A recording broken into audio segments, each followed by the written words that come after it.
엄마로만 살지 않겠습니다. 김하연 지음. 윤홍균 정신과 전문의가 쓴 자존감 수업에는 자존감을 훼손하는 직업이라는 부분이 있다. 직업 중에서도 유독 자존감이 떨어지게 만드는 직업군이 있다는 것이다. 그는 그 직업군 중 하나로 워킹맘을 꼽는다. 밖에서 일하는 엄마들이라면 누구나 상처가 있다. 아이를 두고 출근하는 첫날 많은 엄마들이 눈물을 흘린다. 사회활동하는 엄마가 더 멋지다고 다짐해보지만 아이를 잊고 마음 편히 일에만 매달리는 엄마는 흔하지 않다. 또 막상 일에 집중하면 죄책감에 시달리기도 한다. 아무렇지도 않으면 난 좋은 엄마가 아닌가? 하는 생각도 든다. 게다가 대다수 워킹맘들은 퇴근 후 집안일도 하고 있다. 심신이 지쳐가는데 자신의 직업과 처지의 가치를 느끼기란 쉽지 않다. 한숨이 나오는데 바로 뒤이어 이어지는 직업군은 전엄맘이다. 자존감이 저하되어 있기는 주부들도 마찬가지다. 사회에서 말로는 육아와 가사를 하는 전업주부의 역할이 웬만한 직장 남성의 역할만큼 중요하다고들 하지만 막상 주부를 대하는 시선은 편견투성이다. 직장에 다니다가 주부가 된 경우는 더 심하다. 주부로선 내가 이렇게 살려고 대학 졸업하고 그렇게 열심히 일했나? 라는 생각이 수시로 든다. 게다가 회사에서 인정받고 맡은 일을 처리하던 때와 비교해보면 집에 있는 자신의 상황에 애착이 생기지 않는다. 직장은 힘든 만큼 월급이라는 보상이라도 있지. 주부에겐 그 알량한 돈마저 뛰어넘을 보상이 없다.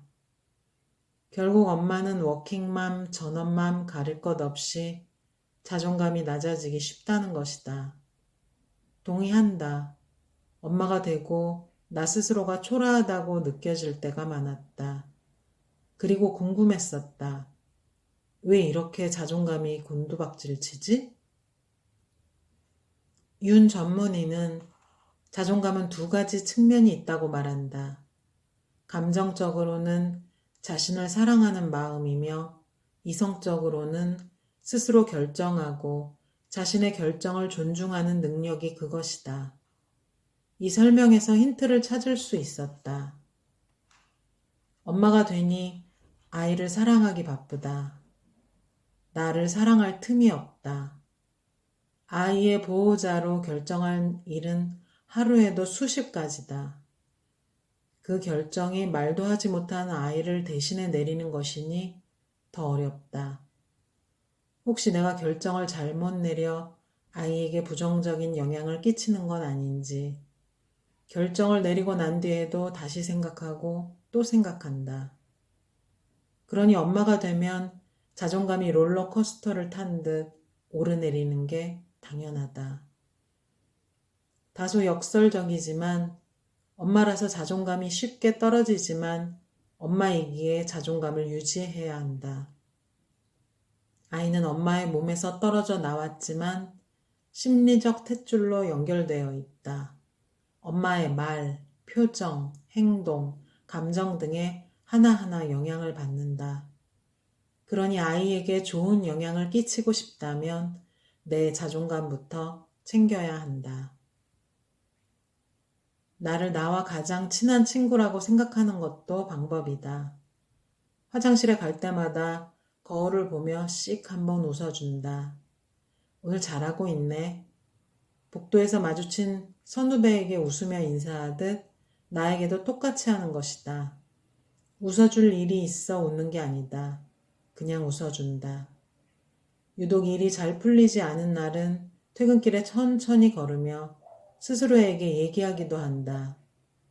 그나마 너니까 이만큼 한 거야. 그 정도면 충분해. 잘했어. 일종의 셀프 다독임인데 누군가에게 이야기하는 것처럼 소리내어 말한다. 속으로만 생각하는 것보다 진짜 입으로 소리내어 귀로 들리게 하는 게 효과적이라는 조언에 따른 것이다.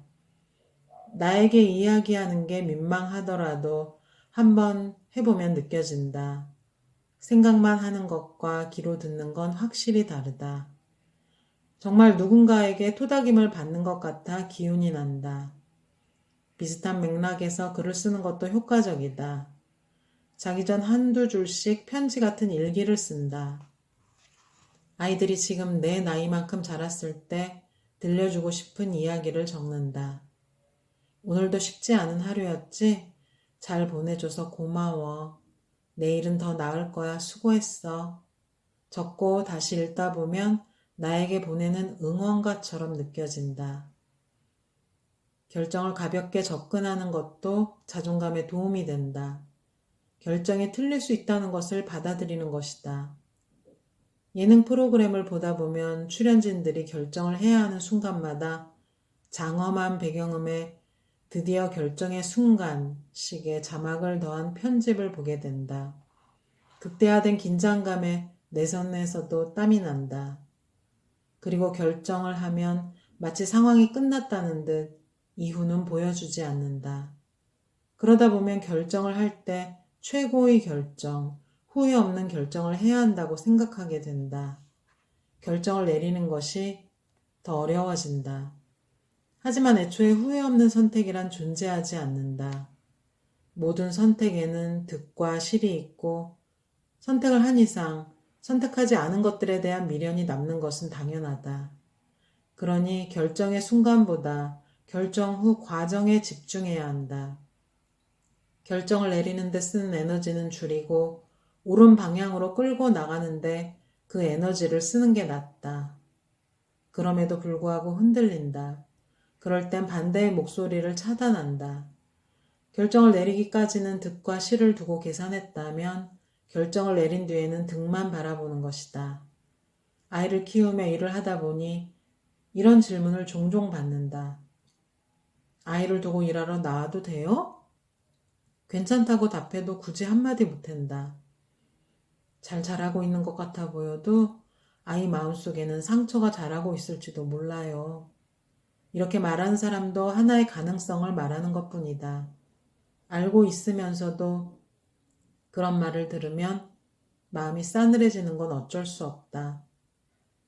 내 아이를 가장 열심히 지켜보는 건 부모인 나다.